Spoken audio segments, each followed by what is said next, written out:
બ્રહ્મ સંબંધ મંત્ર એટલે કે નિવેદન મંત્રનું અનુસંધાન કરવાની આજ્ઞા શ્રી મહાપ્રભુજી વલ્લભાચાર્યજીએ નવરત્ન ગ્રંથના બીજા શ્લોકમાં કરી છે કે નિવેદનમ તુ સ્મર્તવ્યમ સર્વથા તાદૈષ જનૈ. અને શ્રી હરિરાયજીએ પણ આપે શિક્ષાપત્રમાં અનેકવાર નિવેદન મંત્રનું અનુસંધાન વૈષ્ણવોને સાથે રહીને મળીને કરવાની આજ્ઞા છે. અને આજે ગઈકાલે જ મેં જે પરમ દિવસે હું ચૂકી ગયો, રોજ નિત્ય વલ્લભનું એક ચિત્રાજી આવશે લીલાનું, અને એને આનુષંગિક તે પોસ્ટ આવશે લખેલી, એમાં ઓડિયો નહીં હોય. પણ પરમ દિવસે વલ્લભનો જ ઉત્સવ હતો અને પણ બીજું બધું વલ્લભનું જ હતું એટલે ચૂકાઈ ગયું, તો એનો અફસોસ નથી રહ્યો મને. પણ ગઈકાલે રાત્રે મને યાદ આવ્યું એટલે જે પોસ્ટ મૂકી એમાં વલ્લભ આપના વૈષ્ણવો સાથે દૈવોદ્ધાર માટે થઈ અને જે પગપાળા જે વિચરણ કરી રહ્યા છે તે પોસ્ટ મેં મૂકી. અને તેમાં તો શિક્ષાપત્રમાં પણ આ જે બ્રહ્મ સંબંધનો જે પ્રસંગ છે, ગોકુલમાં ઠકરાણી ઘાટમાં ગોવર્ધનનાથજી એટલે કે શ્રી ગોકુલ ચંદ્રમાજીનું પ્રગટ થવું અને બ્રહ્મ સંબંધનો મંત્રનું દાન કરવું, એ પ્રસંગને વારંવાર સ્મરણ કરવાની આજ્ઞા હરિરાયજીએ કરી છે. તે શિક્ષાપત્રનો શ્લોક પણ મેં એમાં રાખેલો છે ગઈકાલની પોસ્ટમાં.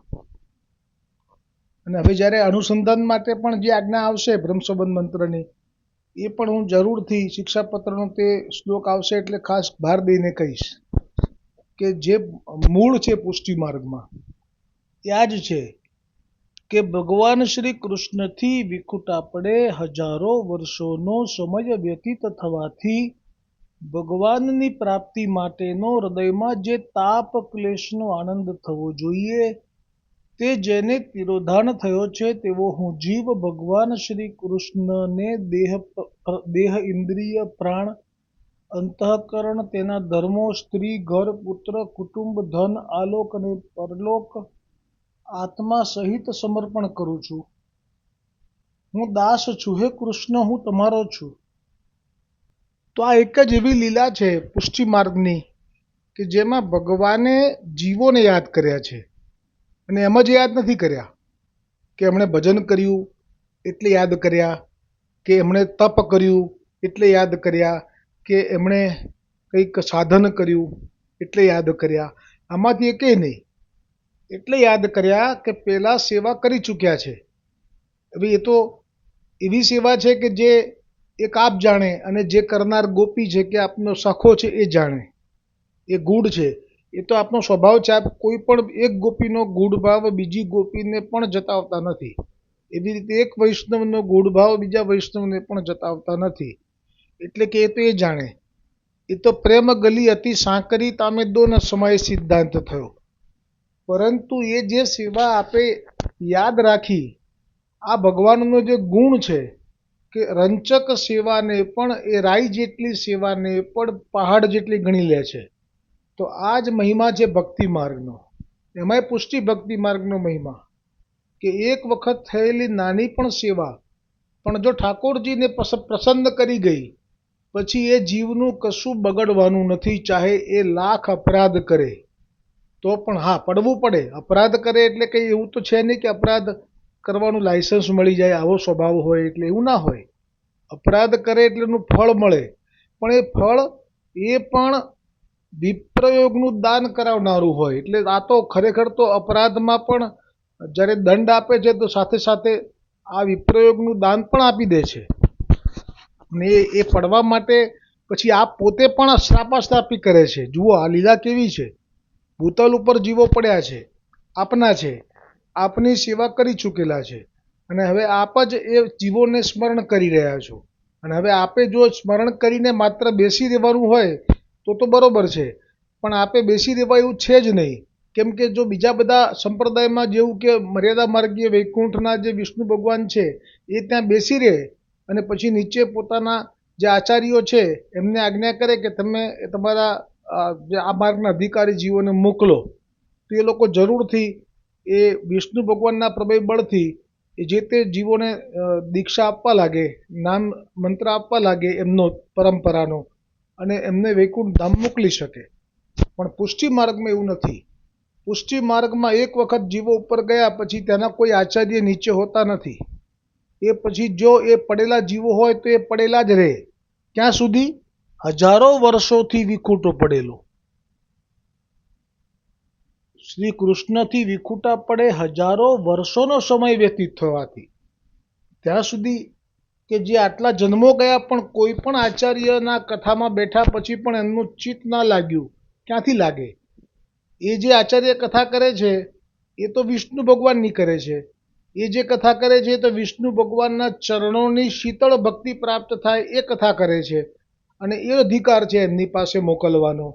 પણ આ બધા જીવો તો સાક્ષાત શ્રીઅંગ સંબંધી છે, જેમનો સાકોરજીની સાથે સાક્ષાત સંબંધ છે. એવો પેલામાં ચરણો સુધી સંબંધ છે, પેલામાં કથા સાંભળવા સુધી સંબંધ છે, પેલામાં મુખારવિંદ જોવા સુધીનો સંબંધ છે, અને આમાં તો સીધું ગલબૈયા કરવાનો સંબંધ છે. આમાં તો બાહુપાસમાં જકડી લેવાનો સંબંધ છે. આમાં તો નૌકા વિહાર અને જળ વિહાર કરવાનો પણ સંબંધ છે, અને આમાં તો ના કહેવાય એવા પણ સંબંધ છે. તો પછી એ જીવનું ચિત્ત કેવી રીતે લાગે? અને એટલે જ પછી પ્રભુએ નક્કી કર્યું કે હવે તો શ્રાપાશ્રાપી આપણે જે વૈષ્ણવોને કરી એમના ભાવ પ્રમાણે નીચે મોકલ્યા છે, હવે આપણે શ્રાપાશ્રાપી કરી લઈએ.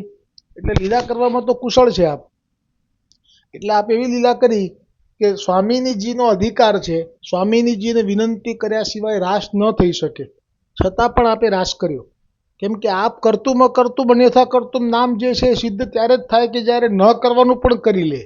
અને સ્વામિનીજીની આજ્ઞા વગર રાસ ન થાય તો પણ આપે કર્યો, અને કર્યા પછી પાછું આપ જ પ્રેરણા કરે એની સખીને જ્યાં કહી આય કે રાસ થઈ રહ્યો છે તમારી આજ્ઞા વગર, એ પણ ક્યાં? યમુનાજીની કુંજમાં. અને સ્વામિનીજી તો પછી પ્રભુ પ્રેરિત જ્યારે લીલા શરૂ થાય એટલે સ્વામિનીજી પણ ધુઆ પુઆ થતા યમુનાજીની કુંજમાં આવવા જાય ત્યાં સુધીમાં તો યમુનાજીને પણ પાછું આપ જ કહેવડાવી દે કે જો આવે છે હવે તો તમે સાવધાન, સ્વામિનીજી આવે છે, આપણે એમની આજ્ઞા નથી લીધી, બહુ જ અપ્રસન્ન છે, શું કરીશું? તત્કાલ યમુનાજી જલરૂપ થઈ વહેવા લાગ્યા. કારણ કે આપ તો દીનતાનો ભંડાર છે, આપ તો સ્વામિનીજીની અપ્રસન્નતાને પણ સહન ન કરી શકે. અને પણ પેલા વૈષ્ણવોનું શું? એ પણ ચતુર નીકળ્યા, એ પણ તાત્કાલિક ફૂલ થયા, ક્યાં તો મણકા થયા, બેમાંથી એક. અને એક માલાજીમાં પરોવાઈ ગયા, અને એ માલાજી પાછી ઠાકોરજીના ગળામાં કંઠમાં આવી ગઈ. ઠાકોરજી કે તમે મારા કંઠમાં આવો તો પણ અમે નક્કી કરેલું છે એ જ થશે, લીલા તો આપે જ કરેલી છે. અને એ જ વખતે સ્વામિનીજીએ આવી અને જોયું કે હમણાં રાસ થતો તો મને સમાચાર મળ્યા છે, અત્યારે આ વાતાવરણમાં જે મધુરતા છે, એ સ્પંદનો છે, એ તો રાસના છે, અને આ બધા ગયા ક્યાં? અને યમુનાજીના કુંજમાં યમુનાજી મુખ્ય તરીકે રાસમાં હતા તો એ ક્યાં છે? અને એ વખતે પછી આપની અમોઘ દ્રષ્ટિથી ઠાકોરજીના કંઠમાં જે માળા જોઈ તે માળામાં બધા જ જીવોને જોયા. એ સાથે જ આપે માળા પકડીને એને તોડી, એ જે વેરાયા એ ભૂતલ પર પડ્યા. એવો એક આ પ્રસંગ પ્રચલિત છે. અને સાથે યમુનાજી માટે પણ એવો ભાવ થયો કે યમુનાજીને સાથે રાસ કર્યો અને મને પૂછ્યા વગર, એ એટલા બધા આપના માન થયું કે પછી આપ એ માન દૂર કરવા માટે જ્યારે ઠાકોરજી ગયા ત્યારે આપે એમ જ કહી દીધું કે કાયમ માટે હવે એ જ કુંજમાં રહેજો, ત્યાં જ રહેજો, મારી પાસે ના આવતા. અને એ વખતે માન દૂર કરવાના જેટલા થાય એટલા પ્રયત્નો ઠાકોરજીએ કર્યા, પરંતુ એ દૂર ન કરી શક્યા. કેમ કે હવે ભૂતલ ઉપર સ્વામિનીજીને પણ પ્રગટ થવાનું છે વલ્લભ રૂપે, અને ઠાકોરજીને પણ પ્રગટ થવાનું છે ગોવર્ધનનાથજી રૂપે. હવે આ જે માન દૂર કરવાની લીલા ચાલુ છે એ પહેલા એક લીલા જે મુખ્ય છે એ તો ચૂકાઈ ગઈ. એ લીલા એવી છે કે જ્યારે સ્વામિનીજી આવી રહ્યા છે અને આ નિકુંજમાં પ્રવેશ કરવા જાય છે તો પછી ઠાકોરજીએ જાણી જોઈને આ શ્રીદામાને સખો છે ને આપનો ગ્વાલ, એને કહેલું કે કોઈ પણ આવે રોકી રાખજે, અમારી આજ્ઞા સિવાય અંદર ના આવવા દઈશ. જાણી જોઈને, જેમ ભગવાન વિષ્ણુએ કહી રાખ્યું હતું પેલા બે જય વિજયને, કારણ કે એમને પણ પડવાનું હતું ને ઠાકોરજી તો દાવ જ શોધી રહ્યા હતા, અને લક્ષ્મીજી આવી રહ્યા હતા અને કહી દીધું કોઈ બી આવે મને પૂછ્યા વગર ના આવવું જોઈએ. જેવી રીતે દ્વારિકાધીશજીએ ભૂતલ ઉપર હનુમાનજીને બોલાવડાયા અને પછી કીધું કે જુઓ મારી આજ્ઞા વગર ના આવવું જોઈએ, સુદર્શનને કહી રાખેલું, સુદર્શનનો ગર્વ તોડવાનો હતો. એટલે એવી રીતે લીલા કરે છે આપ. અને જેવા સ્વામિનીજી આયા એમની સખીજનો સાથે કે રાસ મારી આજ્ઞા વગર, તો શ્રીદામાએ આડો દંડો કર્યો ને કહ્યું કે મને આજ્ઞા છે કે કોઈને પણ ના આવવા દેતા. અને એ વખતે સ્વામિનીજીએ ક્રોધ કરીને કહ્યું કે તું તારા પિતાના વખાણ કરે છે અને માતાને માટે દ્વેષ કરે છે, માતા માટે આવો કુભાવ રાખે છે, તું રાક્ષસ થઈને પડી જા. અને એ જ શંખચૂડ રાક્ષસ થયો, જેનું સામર્થ્ય કેટલું બધું કે બ્રહ્માજીએ આવવું પડ્યું સમાધાન કરાવવા. કંસ અને શંખચૂડનું યુદ્ધ કોઈ હારે નહીં. કંસને બ્રહ્માજીનું વરદાન, અને આ તો ગોલોકનો સખો. આનો કોણ માપ કાઢી શકે બળનું? આ એ જ શ્રીદામો બે સ્વરૂપે પ્રગટ્યા હતા. ભૂતલ પર સખોય થયો અને શંખચૂડ એટલે સ્વામિનીજીના શ્રાપથી પડેલો. અને એ જ પછી આ ઠાકોરજી હવે મનાવા લાગ્યા અને ન માન્યા, અને વળી પાછો શ્રીદામો કહેવા લાગ્યો શ્રાપ આપતા કે એણે શ્રાપ આપ્યો સ્વામિનીજીએ મને, તો હું બી આપું. તો કે મારા ઠાકોરજી આટલું તને માન મનાવે છે, પણ તું માનતી નથી, તને ખબર નથી, તારા જેવી તો કરોડો પ્રગટ કરી લેશે. અને તે વખતે શ્રીદામાએ શ્રાપ આપ્યો કે તને આટલું માન દૂર કરવા માટેના આટલા વિનંતી કરી મારા ઠાકોરજીએ, છતાં પણ તે માન દૂર ન કર્યું. જા હું તને શ્રાપ આપું છું કે તને 100 વર્ષનો ઠાકોરજીથી વિયોગ થઈ જાય. અને સ્વામિનીજી તો જાણે છે કે આ પણ ઠાકોરજીનું સામર્થ્યવાન સખો છે, જો આ પણ જે બોલ્યો છે થવાનું, એટલે આપ શિથિલ થઈ ગયા, આપ રડવા લાગ્યા. અને એ વખતે શ્રીદામાને થયું કે આ મેં શું કહી દીધું? અરે કોઈ કશું નથી કહેતું, કરતો કરાવનારો તો ઠાકોરજી છે. કરતા હરતા સમરથ સાંભળો, એનું બોલાવ્યું બોલાય, બધું એ બને જાય. અને એવું જ થયું. તે વખતે ઠાકોરજીએ કહ્યું, હસી પડ્યા ઠાકોરજી. આ બે જણને આશ્ચર્ય થયું કે હસવાની વાત છે. ત્યારે ઠાકોરજી કહ્યું કે હા, મારા જીવો ભૂતલ પર પડેલા છે. અત્યારે તો પડ્યા યમુનાજીના જે યુથના હતા એટલા જ, એ જે કંઠવાળા, પણ એ સિવાય પણ કેટલા બધા જીવો બધાયના પડેલા, જે શ્રાપથી મનોરથથી. અમારા સખાઓ પણ આવો પ્રગટ થશે અમારા માટે, એટલે અમે આ લીલા કરી છે. અને આપને પણ સ્વામિનીજીને કહ્યું કે આપને પણ 100 વર્ષનો જે વિરહ છે એ પણ વિપ્રયોગનું દાન અમે આપ્યું છે.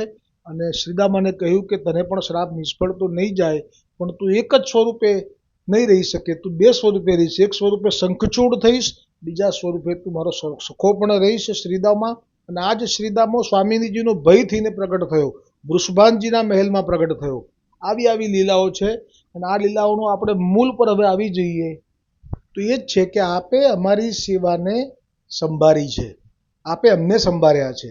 હવે આપ એવું ઈચ્છો છો કે અમે આપની સાથે આવી જઈએ, તો આ જે લીલાનું વારંવાર સ્મરણ કરવાનું, જે વલ્લભે તો કહ્યું, હમણાં જે મેં કહ્યું એમ નવરત્ન ગ્રંથના બીજા શ્લોકમાં પણ હરિરાયજીએ પણ ગોકુલનાથજીની આજ્ઞા પ્રેરણાથી શિક્ષાપત્રમાં પણ આ જ વાત કરી છે કે હવે તો આપણે કહી શકીશું હક કરીને કે શ્રીજી હું તારો ને તું મારો, શ્રીજી હું તારો ને તું મારો,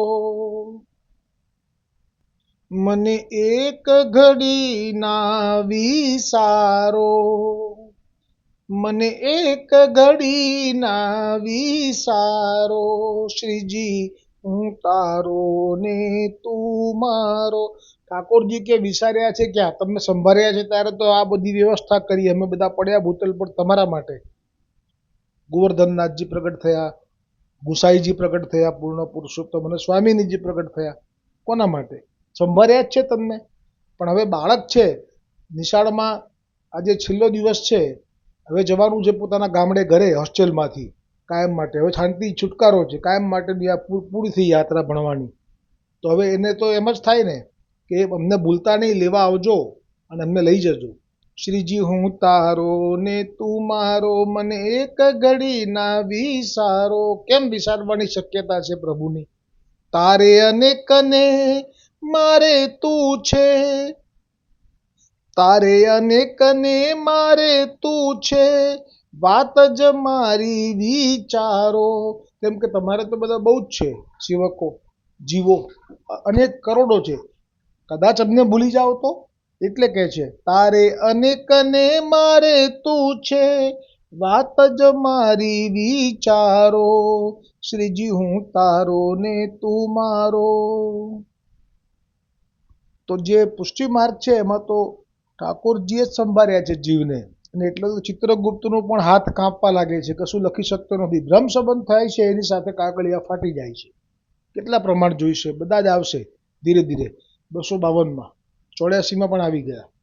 એક વખત આપે ભ્રમ સંબંધ કરાવ્યો વલ્લભે કે બાલકે, એટલે એ જીવના સર્વ પાપ કર્મ હોય કે પુણ્ય કર્મ હોય બધું જ અહીંયા સમાપ્ત થઈ જાય છે. અને આ માર્ગનો મહિમા કોણ કહી શકે? અને એટલા માટે આપણે તો ઠાકોરજીએ જો આપણને સંભાળ્યા છે, તો હવે તો આપણે એક જ કાર્ય કરવાનું બાકી રહ્યું કે વૈષ્ણવ સૃષ્ટિને સાર વલ્લભ ભજન ને સ્મરણ છે. કેમ કે માર્ગની સ્થિતિ પૂરી થઈ ગઈ છે. હવે તો વલ્લભનું સ્મરણ કરશો તો પણ માર્ગની સ્થિતિ ક્ષણવારમાં, માર્ગની સ્થિતિનું દુઃખ ક્ષણવારમાં જતું રહેશે. આ વચન છે શ્રી ગોકુલનાથજીની કૃપાથી, હરિરાયજીના, કે વૈષ્ણવ સૃષ્ટિનો સાર વલ્લભ શરણ ને સ્મરણ છે. કે વૈષ્ણવ જીવનનો સાર વલ્લભ શરણ ને સ્મરણ છે. બીજી વાતો બધીએ વણખપની, આ તો કોરી રેતીનું ભવરણ છે. જો બીજી બધી વાતો કરે વલ્લભ વિઠ્ઠલને છોડીને તો શું થાય? આ તો કોરી રેતીનું ભવરણ છે. વૈષ્ણવ જીવનનો સાર વલ્લભ શરણ ને સ્મરણ છે. શ્રી વલ્લભ ભજો ને શરણું લ્યો, એ તો દુનિયામાં અશરણ શરણ છે. એટલે કે જે વલ્લભનું ભજન સ્મરણ કરશે તરત જ એને અનુભવ થશે કે ના, વલ્લભે મને તો એમની પાંખોમાં લઈ લીધો. આવા છે વલ્લભ. કે વૈષ્ણવ જીવનનો સાર વલ્લભ શરણ ને સ્મરણ છે. અને એટલે જ આ બીજું ટૂંક લઉં છું, આ આખું લઉં છું દોડ, બહુ સુંદર છે આ. કે વલ્લભ ભજવામાં સાર અથડાઈ મરો છો વણ સમજ્યા. બધા માટે એક જ સાર છે. આચાર્ય બાલકો હોય તો પણ ગોકુલનાથજીએ કહ્યું છે કે હવે તો આ જ સાર છે. હું પોતે ભજું છું. ગોકુલનાથજી કે છે વલ્લભ સિવાય કે 84,252 સિવાય હું કોઈનું બીજું સ્મરણ કરતો જ નથી. એવી પ્રેરણા આપવા માટે જ આ લીલા કરી છે કે હું વલ્લભ છું પોતે. મને વલ્લભ કહીને બોલાવે છે વિઠ્ઠલનાથજી ઘરમાં, પણ તોય મારે વલ્લભ પણ નથી જોઈતું. મારે તો વલ્લભના સેવકનો સ્વાદ લેવો હતો. એટલો હું વિઠ્ઠલનાથજીનો પુત્ર થઈને આવ્યો છું. અને એટલે કે છે કે વલ્લભ ભજવામાં સાર અથડાઈ મરો છો વણ સમજ્યા. અને હે વૈષ્ણવો, હજુ માર્ગ કાપવો બહુ બાકી, પછી રહી જાશો અધ વચ્ચે લટક્યા. જો વલ્લભનું સ્મરણ છોડ્યું એ પછી રહી જાશો અધ વચ્ચે લટક્યા. વલ્લભ ભજવામાં સાર અથડાઈ મરો છો વણ સમજ્યા. શું એમ માનો છો કે આ જીવન એટલું સહેલું સટ છે? જો સત્સંગ છોડશો, રસ્તે ખાડાને ટેકરા બહુ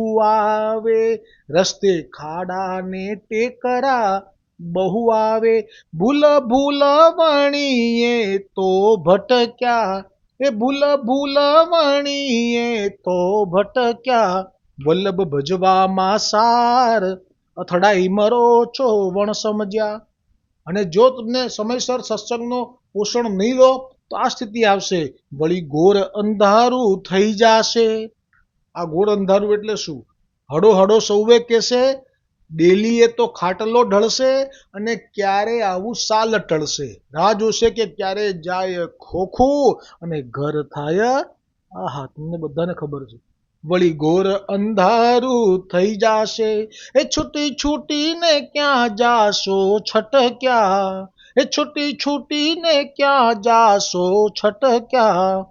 વલ્લભ ભજવામાં સાર અથડાઈ મરો છો વણ સમજ્યા.